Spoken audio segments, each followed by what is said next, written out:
Welcome to QWERTY Writing Life Podcast, where we have candid chats about our creative lives. This is May.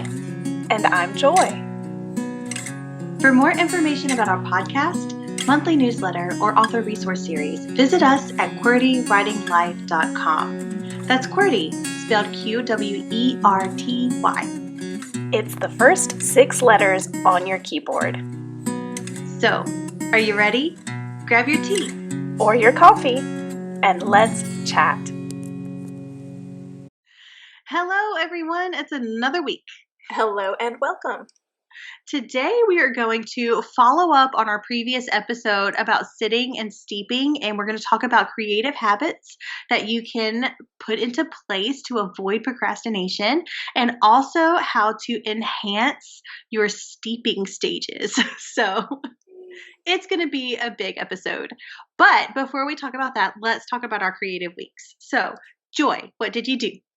So for me, I think this is really kind of funny because I have noticed that the episodes that we've been having, the topics that we've been discussing, have been popping up in my creative life.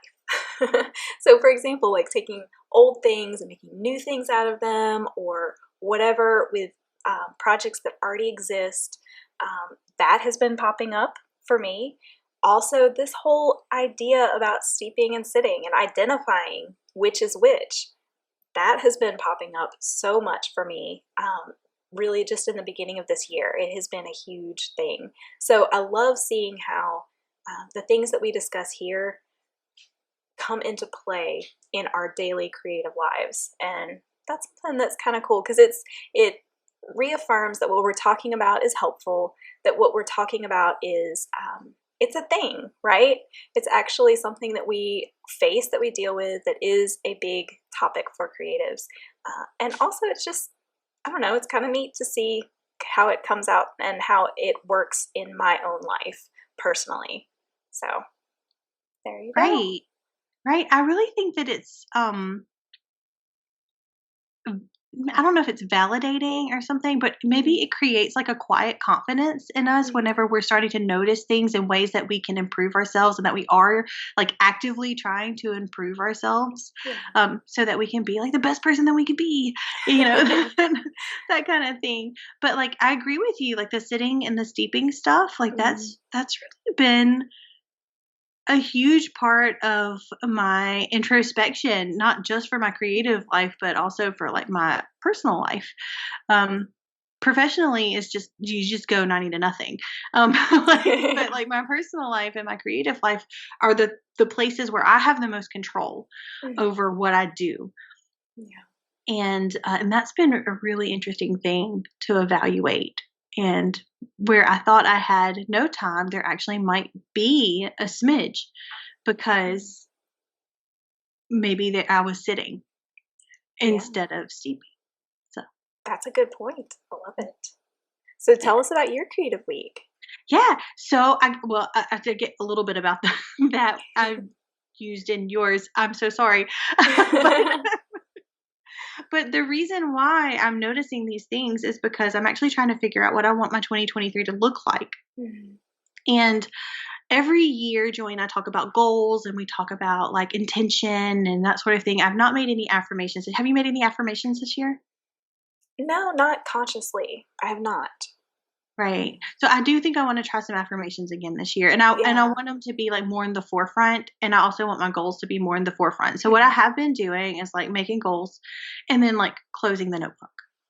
And that's not helpful. Because literally by the end of the year, but even by like the middle of the year, I'm like, what did I want to do again? Like what was I focused? Like it feels really bad to not be able to remember what goals you had in January. That is true. I am right there with you though, man. But this year, it's been a little bit different. This is a big year for me, mortally. We're not talking about that. I'm turning a particular age this year, and I am still 21. You are, and you look every day of 21. I know. Glorious. Joy has somehow found the fountain of youth, and she won't share it with me, and I'm pretty pissed about it. But yes, it's a pivotal year and all. blah, blah. Continue. So I don't know if I'm just feeling like super reflective or if it is, or if this is just like a natural, normal thing that happens whenever you are at this stage of life. But this year, I have not compartmentalized anything. Like everything that is coming out has not been compartmentalized. So I was telling Joy that like my goals normally are like professionally, this is what I want to do. And personally, I would like to do these things. And creatively, I would like to do these things. That's not how my goals have been coming out this year. My goals have been coming out like on a foundational level, just from like, I guess like discovering what I want and just journaling and stuff like that, and brainstorming. I'm finding that everything that I'm writing down, the theme, the thread in it is a very foundational thing, like improving like who I am on a foundational level will provide me with the tools and the confidence and the energy and all of the things that we need in order to be successful in our creative lives, in my creative life, in my personal life, in my professional life. So it's kind of like thrown my whole goal making process into a whirl because it's never come out this way before. So this is kind of interesting. But that's what I've been working with. I've got a couple of words that I'm flowing through, and I'd love to make some affirmations too. A lot of this happens super late at night after everyone's asleep, which is not super healthy. That's probably got to be on my list for practical things to do, like get 8 hours of sleep. But 8 hours, what's that? Right. But this is very interesting because I'm just going with it. Like I'm not trying to force. I'm not using a template or anything like that. I'm not trying to force anything into it. I'm just kind of like brainstorming and seeing what happens. And I literally wrote the question like, what do I want to get out of 2023? And I just started like flow. I love and that. This is kind of how it's all coming out. Now, I'll take all of this and I'll love on it, pray on it, scrutinize it and figure out what I can do and what I can't do this year. Because ultimately this is probably stuff that's going to flow from year to year to year. And will need to be maintained from year to year to year too. So that's interesting. But yeah, this is kind of where my mindset has been creatively. And I love that question that you wrote down, the what do I want from this year, and how you just let yourself, just let it come out and just see what happens. And then go from there. Because, we always do talk about realistic goals and like, breaking those goals down. Like that's all very important. But I think sometimes we forget how beneficial it is to just let it all come out and see what happens. Because you weren't censoring yourself. And I think I know I tend to do that when I'm focused more on this has to be realistic and I have to break it down right now. Like it doesn't always come out. You don't get everything that you would if you just allow yourself to let the things come out. Yes, and I adore a template. So let me just throw that out there. I love a template. I love a rule. I love to follow. To follow a rule. If you have a cell on an Excel and you have instructions on there, I will fill it with whatever the instructions say on there. And I think though that's why this is different because I was actually just like writing. I didn't pull out the tablet. It wasn't something that I even anticipated doing. I just spontaneously did it. Yeah. So I didn't like go and search for my goal template or anything like that. And I'm wondering if maybe that needs to be a part of it. Like instead, before I even touch a template, like do some free writing and just kind of see what's going on there. See what I think, you know? But I think because I am such a rule follower, if I have a template and I have like, a section that it's like, creative goals or what's the big goal, how do you break it down into whatever, I'm only going to think about that particular thing. My brain won't go outside of those boundaries naturally. I could probably make it if I was aware and conscious of the of what was happening there, but this was all a very organic, like, natural thing that happened. So I'm just gonna go with it. I'm just go with the flow. In the past, December and November have been super busy, and so I'm always like stressed Yeah. in November and December. So the best time for me to start thinking about like future plans and stuff, resolutions, if you will, even though I don't really love that word, um, is in January. And I know that the year has started and there's a little bit of like, well, I'm already out a month or whatever, but I do think that the preparation time has always served me well Mhm. if I took it.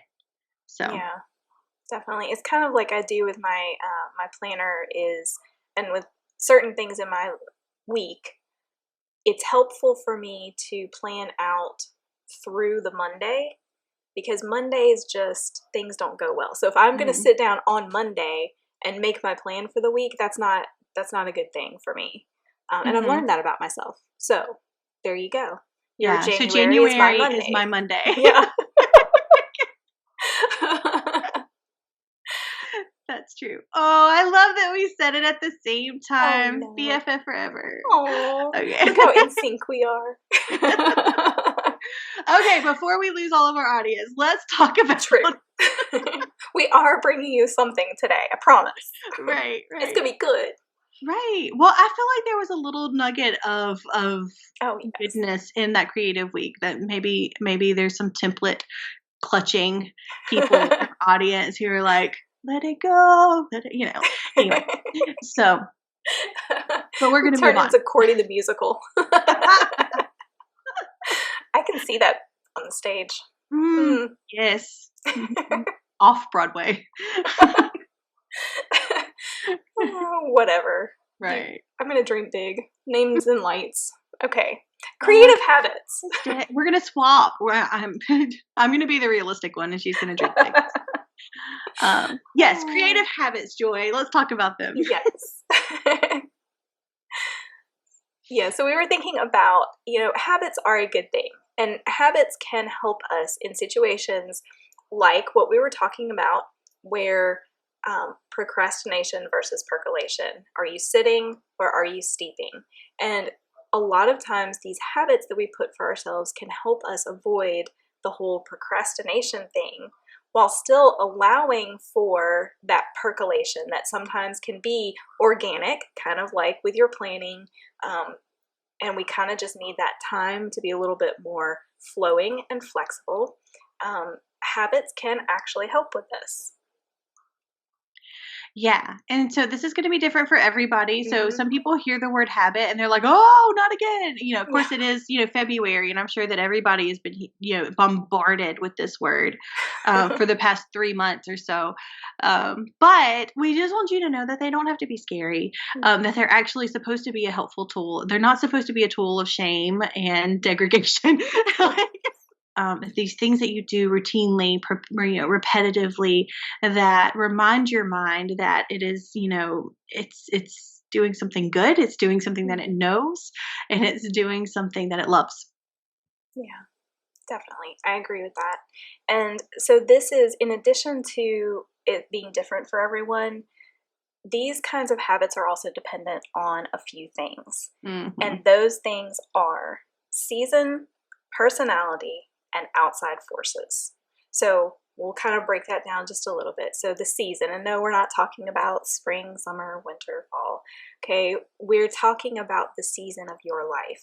So I recently came out of a season of grief, okay? A season of where everything just kind of went haywire in my life, okay? So we all have these kinds of seasons. Yours might be a huge project at your day job, and that pretty much has to consume things for you for a while. This is kind of what we're talking about with this. There may be certain seasons where you're not able to do a lot of the creating part. And so, yes, you just have to recognize that and understand that it's okay, and you have to yourself be okay with that. I think that's something that we've talked about before. Both of us have had a lot of these kinds of seasons where we have personally had to become okay with the situation at hand. Right. And I think a part of like becoming okay with the situation at hand is also knowing that it is a season and Yes. seasons don't last forever. There is actually an expiration date on this feeling, this time of life, this project, this, these things that are stopping us from being what we want to be or doing what we want to do. So, yeah. So the next thing that is just dependent upon is your personality. And so you have to know you. And if first of all, if the word habit, like the hairs on the back of your neck like rise whenever you hear that, like that's something that you need to know, and you might need to like consider why. Is it because you feel shame or guilt, or maybe you feel joy from that word? And habits, like you love them because you love to feel disciplined and empowered and have that freedom, and that's a huge thing too, because honestly, like it's out there everywhere, like discipline. And I'm gonna quote Jocko Willink because my husband loves some Jocko Willink, but discipline equals freedom. And I haven't learned it yet, but there are a lot of people who have. I love him so much. He just makes me so happy. And he's a really good person to go to for like some pep talks and stuff like that. Like his pep talks are great, but they're also a little bit of like, kick you in the butt, because like life is not as bad as you think it is. Go and be great. Yeah. A great one to listen to. I'm just going to pop this in here. We'll put it in the show notes. Is his one good? What I was going to say. I know, I love it. I actually have on my vision board that's right above my computer, I have it smack dab in the middle, good, in very big letters. So basically you have to listen to it because it's so much better. But just to set you up, he's going to tell you about, this horrible thing happened to you, good. So things aren't going according to plan, good. Anyway, you just have to go listen to it. I'm going to go listen to it later. Anyway. It's really good. And there's a reason why he's saying good. Yes. And he gives it to you. So you have to listen to the whole thing. And it's very short, actually. Yeah. So yeah, you got to know your personality. Like, do habits scare you, or are you very fond of them? You also got to know what kind of habits you respond to. So if the idea of getting up an extra 30 minutes or an hour in the morning is a habit that makes you want to throw up, then you probably don't want to do that one. Let's try something a little smaller. But there could be something like, drinking double the amount of water that you drink in a day. So if you drink 2 bottles of water, maybe try 4 bottles of water. And, if you're taking care of yourself, then you're taking care of your mind. And your mind is also taking care of all of your thoughts and your creativity and all of that stuff too. So it is all linked together. It is. Can I give a tip on the water? Just because you mentioned it, like this really worked for me. Like I totally freaked out when I was told I had to drink way more water than I had been. And I just added a little bit each day until I got to the amount, and it was like no big deal. So anyway, just had to toss that out there. That's a freebie for y'all. You're welcome. So it made a huge difference. Yeah. Okay. Yeah. Good pro tip there. Talk to us about outside forces. Yes. So outside forces. So this is, so we're saying that these habits are also dependent on outside forces. And this is where you have to know your family. You have to know the expectations that other people have for you.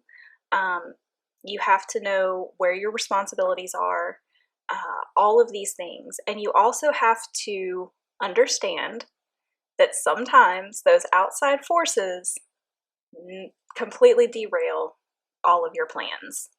And it can be very frustrating, and it can be, in some cases it can be a little bit detrimental to your, publication. For example, your publishing deadlines and all of that schedule that you have set for yourself, it can be detrimental to that. But you have a couple of options there. So one, does it really have to derail it? Like, is it really that important? Well, if a family member gets seriously ill and you have to care for them, yes, obviously that becomes your priority. Okay. Now, it could be something else, and maybe it's not that big of a priority, and they need to understand that. So that's a conversation that has to happen. Another thing here is, if it does change everything for you, instead of wallowing in the anger at that, you have to embrace it And I'm going to go to the military thing again, and that's, adapt, overcome, improvise, or whatever the slogan is. I actually mentioned that in a recent blog post, and that's something that I had to do last year. So, yes, you just have to accept the fact that things have changed, understand that that's what has to happen for now, and then move on. Don't let yourself get all, wallowy in things. So. Yeah, I definitely think so. As far as this outside forces, and I just was thinking as you were talking about that, that we probably need to create, if we haven't, I feel like we have loosely we have, but it would be kind of cool to like put together an adaptability template. Mm-hmm. Because being adaptable in a creative world in any situation is actually a really huge part of just like living. Yeah. So I would probably say that like an adaptability, like if you had a process like that you needed to go through if a curveball got thrown your way, if an outside force tried to derail you, like, and you knew that you had 5 minutes to freak out, and then you knew that you like, and the next thing that you would need to do would be like assess the situation. Like, what's the real big problem here? And then the next thing you needed to do was, what the next thing is. And then eventually you need to like notify. Who do you need to notify? Like if you had an adaptability process, that would probably make you feel a little bit better about like having to change things up with your outside forces situations and your habits. And as far as like these outside forces affecting your habits, like if you went through the process and wrote it all down and just kind of had an idea of how you were going to get back to those things that make you productive and make you great and make you the person that you want to be. Yeah. And so the words, and I messed it up earlier, but it's improvise, adapt, and overcome. So I think that there might be something with those 3 words there. So, yes, first is the assessment. Like you have to assess, okay, this is the situation, this is what's happening. And then, so how can I improvise? Is there any part of this original plan that I can hang on to? Can I redeem any of this? And then from there, well, how am I going to adapt? How am I going to change my approach to this? How am I going to, how am I going to move forward? Because we are going to move forward one way or another, or so are you going to move forward with a good mindset and with actually accomplishing something of what you originally had hoped to or not? And that's really in your court, even when it's an outside force that's derailed all of this. And then finally, the overcome. And I think that that's just simply, making the plan. Yeah, and sticking to it. And that's where you go. Or making the alternative plan until you can get back to the original plan. Right, right, exactly. And sometimes it's like, okay, this is my in-betweeny plan. Right. Well, I think that outside forces in regards to habits and what our habits are dependent upon, like you have to decide if you are ready to make that whole like lifestyle change and you're going to do all of these, habits. You're going to try to create all of these habits all at once. Or if you have, if your season is different, if your personality is different, or if there's outside forces that are coming into play to where you only can focus on one small thing at a time. And then in six weeks, you're going to add something else to it. And then in 6 weeks, you're going to add something else to it. Like I think that's so kind of, I think that's kind of where we're going with this as far as what habits are dependent upon. So we do have 2 examples of habits that we think would be beneficial in a creative setting.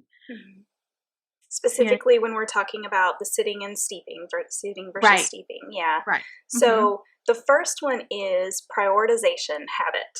And this is where we're talking about time is a big aspect of this. So what are your priorities? What is the most important thing?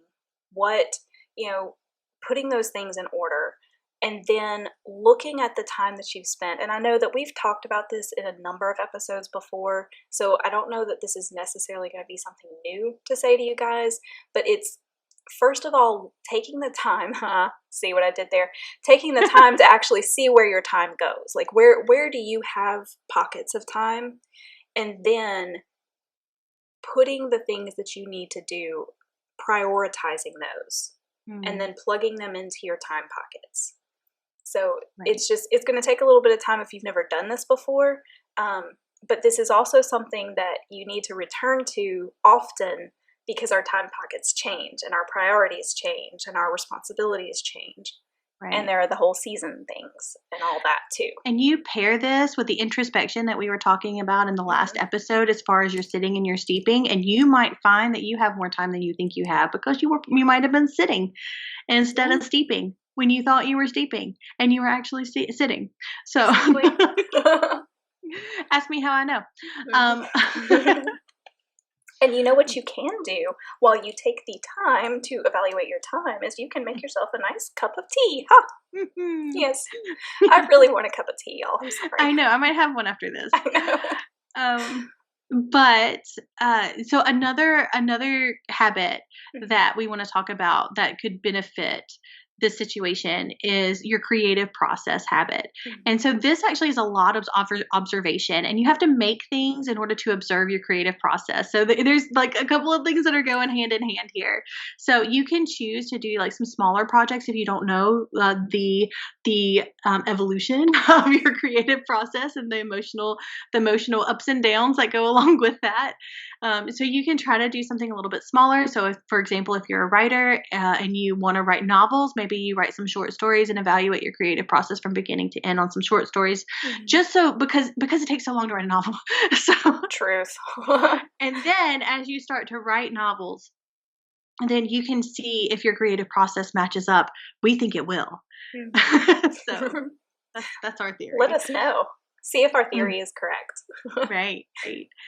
So here's what we think. If you know what you habitually do in your creative process, that when you get to a particular place that feels as if you're in the depths of despair, you can have a different outlook on it, because you might know that particular part of the process comes before something really great.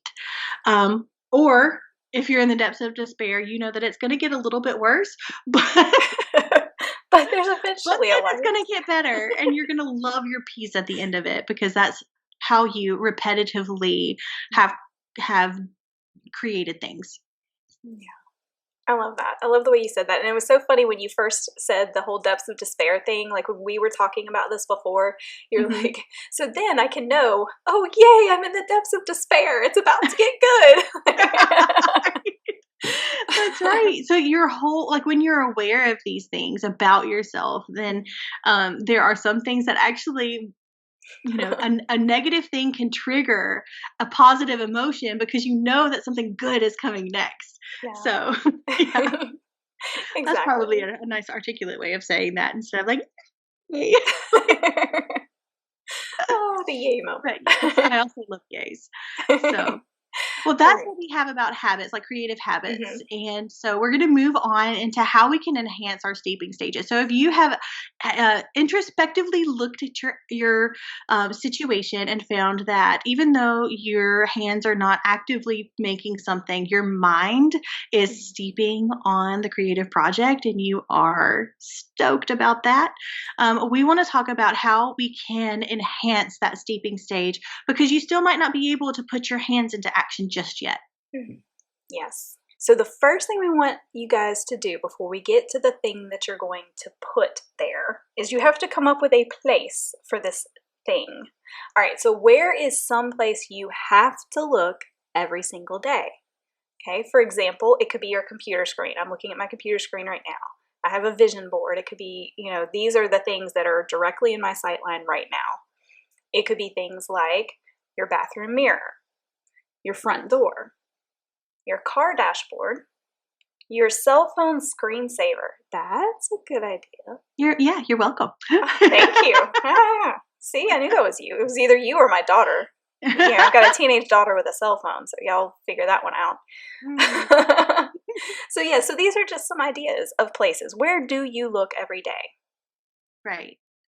And so now we're going to talk about what we're going to put in those places, or just one of those places. You don't have to do it everywhere, because that gets a little aggressive. But you want to pick one, at least one. Now, if you feel as if it would be helpful for you to put it in all of these places or wherever else you find, then we are totally on board. you just send us a picture because it'll be fun. Um, but what we're going to put there, you want to find a piece of paper, a dry erase board, a cork board, some way that you can be able to write something there and add to it. Like, you don't want it to be stagnant. You don't want it to be like permanent marker or anything like that. You want to be able to add to it. What you're going to do, we want you to write down the things that you're steeping on, like the things that come from your steeping sessions. And this could also be like, you may have like a one place where it's like you have the reminder of that thing that you're steeping on in one central location that you look at every day. And then from there, because you're going to have a lot of stuff that's going to come out of these steeping sessions, right? So maybe that one place, you're not going to be able to put everything there. But having that visible reminder of somewhere where you are actively looking every single day is going to keep you in that steeping mindset, I think. Right. So then, what about all of those epiphanies, for example, and all of these things that are going to come from the steeping sessions? What can we do with this, and what should we do with this? Well, we should write them down. Yes. Or record them. Yes. So I want to talk about too that it's not necessarily just like the practical decisions of your piece. Like, if you think about your piece and there's an aspect of it that brings you joy, it might not be a decision, but it gives you a good emotion about it. Like, that's the stuff too that we want. We want something, a tangible thing to remind you about why this project is important. And so writing down epiphanies, writing down decisions, writing down the places and parts of this project that's going to give you good emotions, writing down questions that you're trying to solve is going to be a huge thing too. You can definitely do that. Well, let's just be honest here. You don't have to necessarily have it like this. Another way that you could do this would be through like your recording app on your phone, or if you have a digital handheld recorder or something like that, maybe that's where you keep things. Maybe that's a part of your everyday life that you can access and implement this into. So there are even like some transcription services that you can speak directly into that app or to that device, and you're going to be able to have it all typed up for you at the end of the day as well. There is something that I really, well, I'm not going to get into that just yet. I'm so sorry. But that's definitely something that you can do. I know on my phone, I have an iPhone, and there is a voice recording app on there, and I can start a voice recording, and then I'm through with it for that session, and I get out of the car and I go and do other things. When I get back into the car, I have another idea about that. I can open up that same recording and continue recording where I left off in that same file, which is very handy. Yeah, yes. That's super. Yeah, because I think the key here, at least for me, like the key is to have things in as few places as possible. Because when you start getting napkins and stuff scattered all over the place, it gets a little crazy, right? And the whole point of this is to make sure that we're not losing any of these bits that we that are coming to us as we're steeping. And something else that popped in my mind as you were talking about these things that could come to us, like the epiphanies and stuff like that, you mentioned a few times about emotions. And it dawned on me, as writers, well, any creative, honestly, but I'm just going to speak from our situation of writers. So the emotions are so huge. What are we feeling as we're writing this, or we're thinking about this story? And why that's super important to write down. And I'm realizing this literally, like as you were talking, this occurred to me.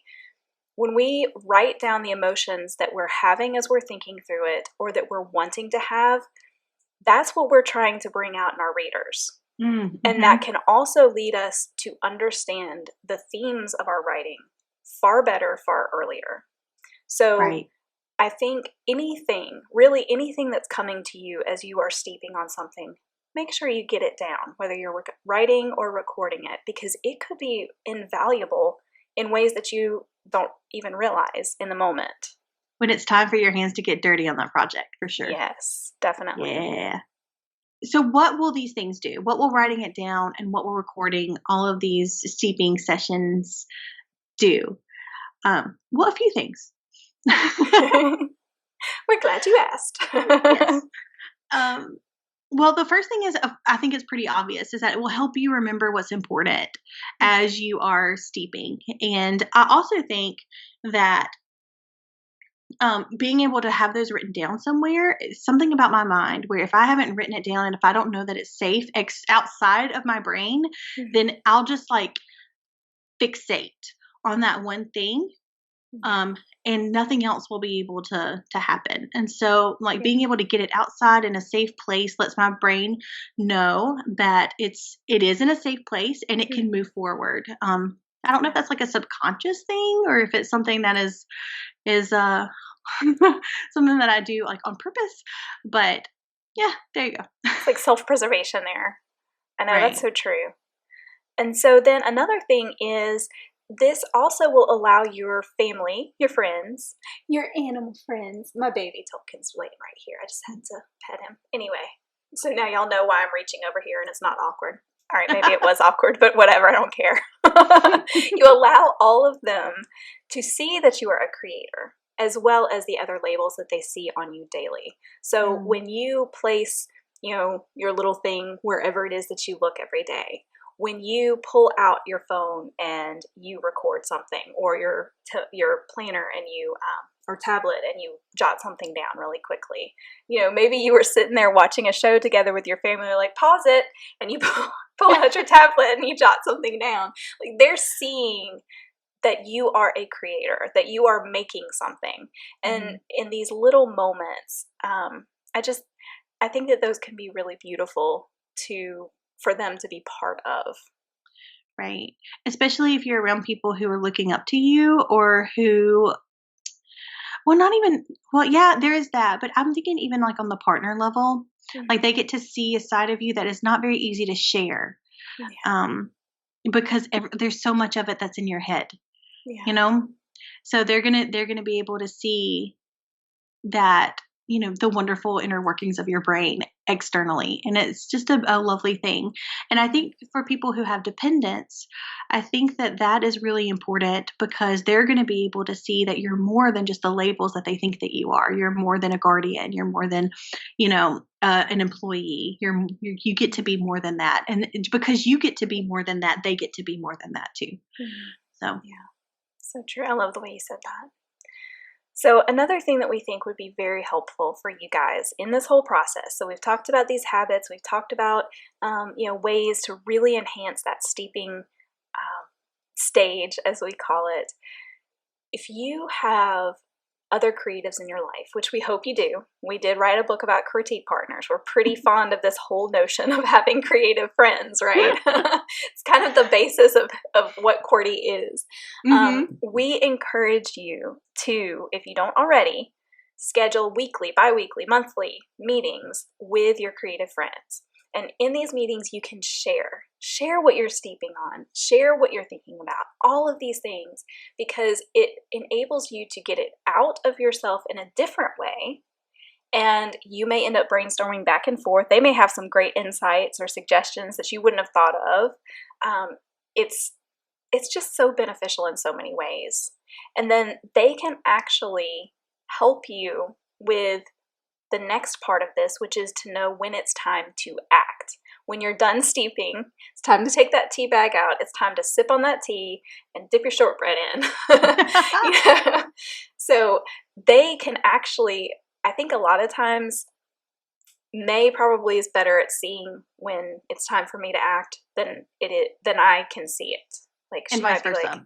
Be like, so it's time. Yeah, so it's like it's time, darling. Get that pen out. Sometimes she doesn't say words, but I know the facial expression now. Oh Lord, my face gets me in trouble.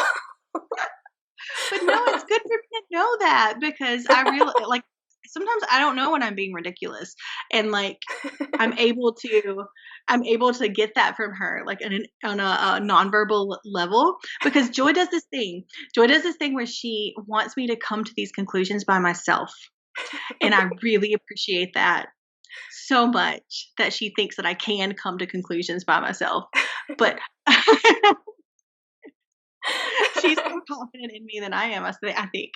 But but yeah, like sometimes it does take somebody outside of yourself to be able to say, okay, I think it's time to act. I think it's Mhm. time to move. Like we can like if it doesn't work out, we can stop and like reevaluate and see what else we need to learn or do or know. Mhm. Um, but it's time to start, you know, Yeah. And I think or because we, time oh, to finish. Yeah, yes, yeah, time to finish. Exactly. That's another big thing. So I think, so we asked this question, like, when did we know? And we kind of left that open ended. I don't know how much you've been thinking about this, but I think for me, like, when do I know when it's time to act, when it's time to really, put my steeping into um, motion, so to speak? mm, It's similar to how I asked so many people, when did you know that that was the person you were going to marry? no, yeah, okay, go I ahead. know, right? And it's so annoying because it's like, you just know. And I hated that. hmm But you know what? At the end of the day, I just knew. Yeah. Okay, so it's similar with my creative stuff. Now, I will say, like, every project is different. There hmm are variables here, um, but there are times where I just simply know. Like Right. when I've been doing a lot of research on something, I get to a point where I'm sick of the research, but it's not that I'm just sick of it. It's like I have to get this out, and if hmm I need more research, then it'll happen later. But right now I am just in a place where it's got to come out, Right. you know. That was one of my ways. It's like where I'm just like I'm done. Yeah. Like and not like I'm done as in like, oh, I'm done. But like, no, I'm done. Yeah. Like it's the difference. That's how I am at like each of the Yeah. stages in writing, like revisions Mhm. versus like editing versus like each thing. Like Yeah. I'm just like I get to a point where I'm like done. And the same Mhm. thing when it's the very end and it's time to actually say, all right, I'm going to publish this thing. Mhm. Like I get to a point where I am done. Right. So with Grief Like a River, it was a combination of things. It was the I'm done Hmm. feeling. And then also I took some time off of work to finalize it. And that's not something that I really, I got to choose the days that it happened, but once those days were over and if I didn't get done, like what's a girl to do? So like Deadlines can be helpful. so deadlines can be helpful, but like it was an internal thing and an external thing. And yeah, yeah, I think that it was just a lot of that. It was like just having a feeling of completion and almost revulsion. But and then just being able to say, it's not nothing is perfect ever. Nothing is ever No. perfect. This is one perspective on grief that comes from a truth that is my truth. And, if there is something that doesn't cover somebody else's truth, that's not the purpose of the book. Yeah. I had to remember what the purpose was. Had I fulfilled that purpose? Yes. Let's move on. Yeah. So, So yeah, so I know some of you might be throwing your phone or whatever you're listening to across the room mhm. because you're like, they told me I would just know. But I know, no, I no. mean, I had some physical things that were there, that like is true. There really are. There really are. right. Yeah. But there are some physical things. But I do know what you mean as far as like like when particularly about marriage, not necessarily about creative projects, but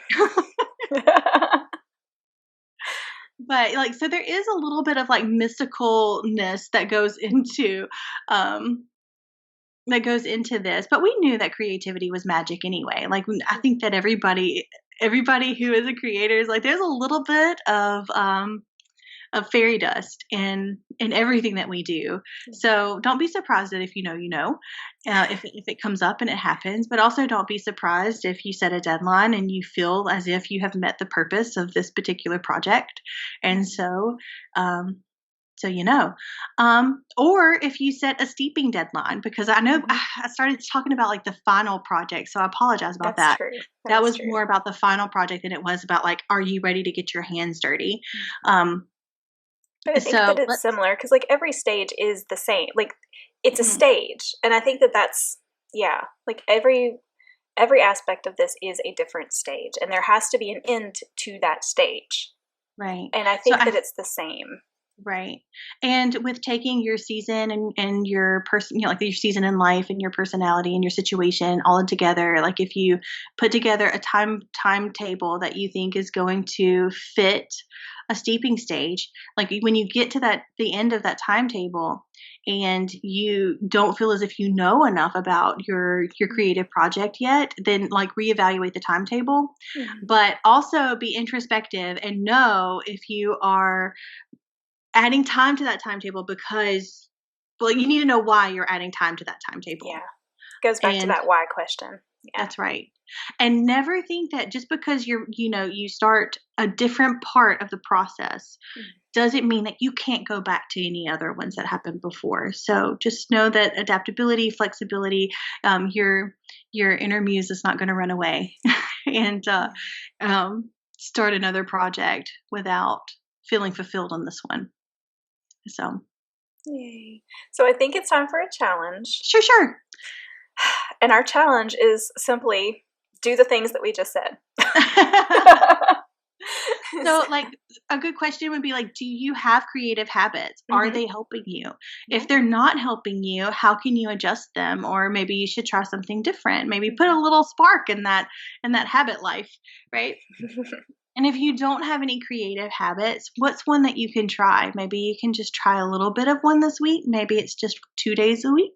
Maybe it's 3 days a week. Maybe it's every day. Whatever kind of situation that you're in and whatever kind of habit fits your situation, like that's what we want you to try.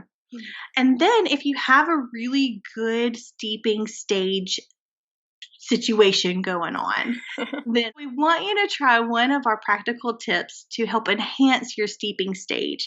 So, have you identified a place that is a focal point of your life that you can put notes and things on whenever you come up with really cool stuff from your think sessions?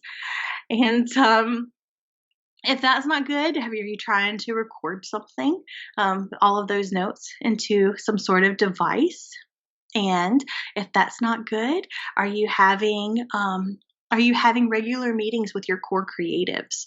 I think that's a cool one that I would probably love to get more involved in as my seasons change. Because right now my season is surrounded or is encompassing a lot of extracurricular activities for children. So yeah. But I'm so thankful for this podcast because this is like my meeting. Like this is my core creative meeting for this season of life. So thank you, Joy. You are my core creative. Oh, thank you. Why do you guys think? Yeah, why do you guys think we do our creative weeks? Like, we hope it's helpful for y'all, but like it's super helpful for us to just kind of like stay up on what we're working on, and we do sometimes have some chats before and after. We record these things that stem off of that. So, yes, definitely vital. Absolutely. Well, we hope you have a fantastic week. And go make something. Bye. Bye.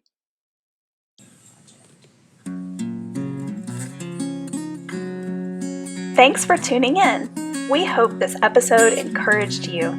Like all creatives, we thrive on consumer recommendations. So, please consider leaving us a review and sharing our podcast with your creative friends. If you'd like to continue this conversation, visit us on our website at QWERTYWritingLife.com or on Instagram at QWERTYWritingLife.